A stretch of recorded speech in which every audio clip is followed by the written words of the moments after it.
महोदय, आज हमारे देश में जो ऊपर से लेकर नीचे तक शिक्षा दी जा रही है,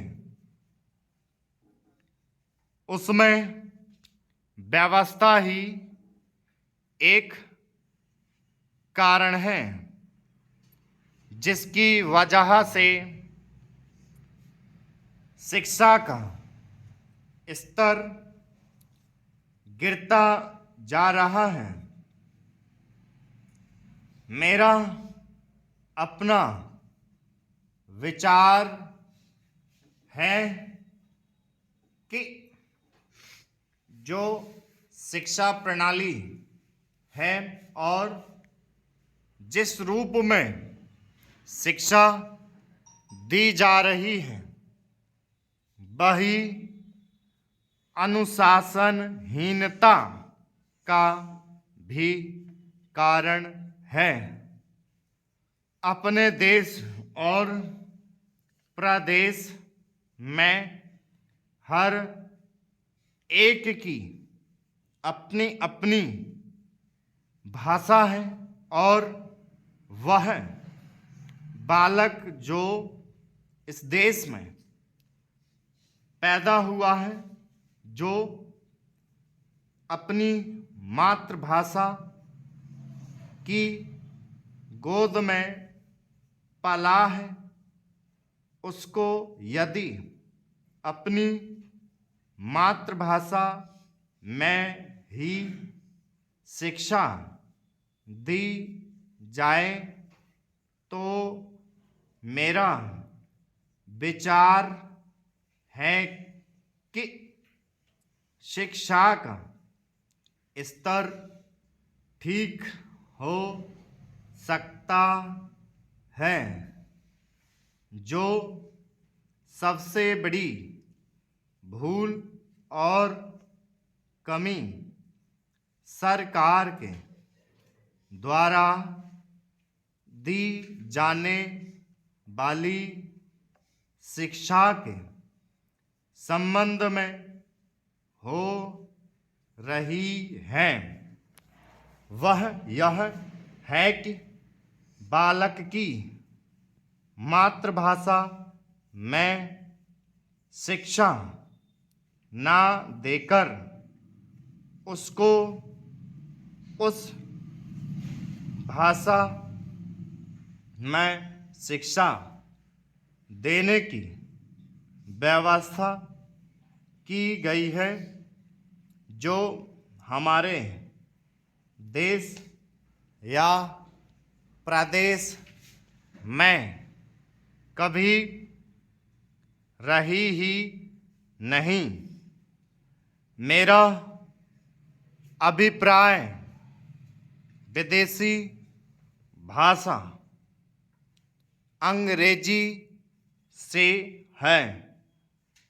मैं यह मानकर चलता हूँ कि जब से यह भाषा इस देश में आई है, चाहे वह किसी कारण से आई हो, इसे आप भी और इस देश माननीय सदन के सदस्य भी जानते हैं कि उससे बुरे परिणाम ही निकले हैं।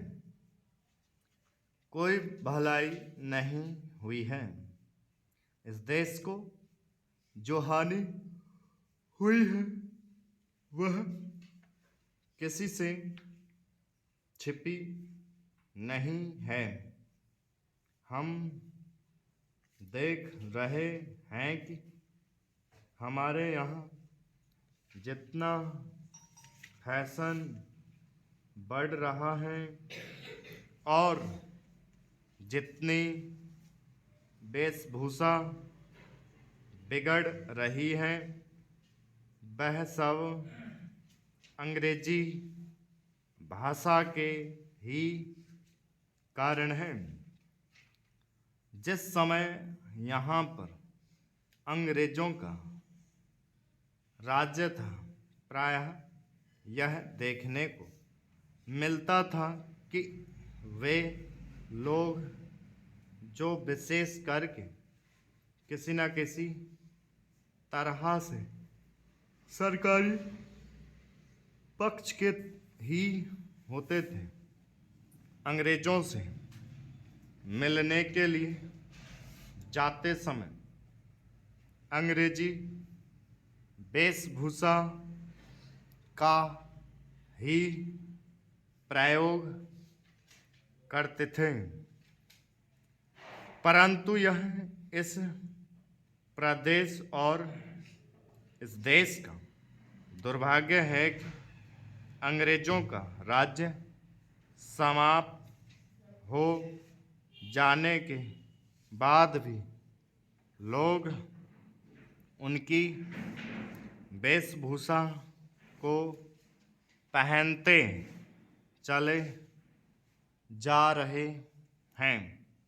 इससे जो प्रभाव हमारे देश के फैशन पर पड़ा, उससे लाभ के बजाय हानि ही हुई है और हो भी रही है।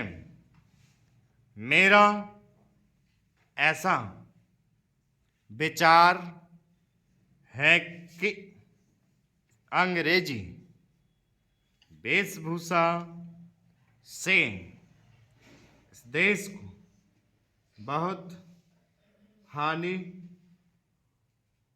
हुई है। भारत की गौरवपूर्ण सभ्यता और संस्कृति के संरक्षण पर पर्याप्त ध्यान देने की आवश्यकता है। स्टॉप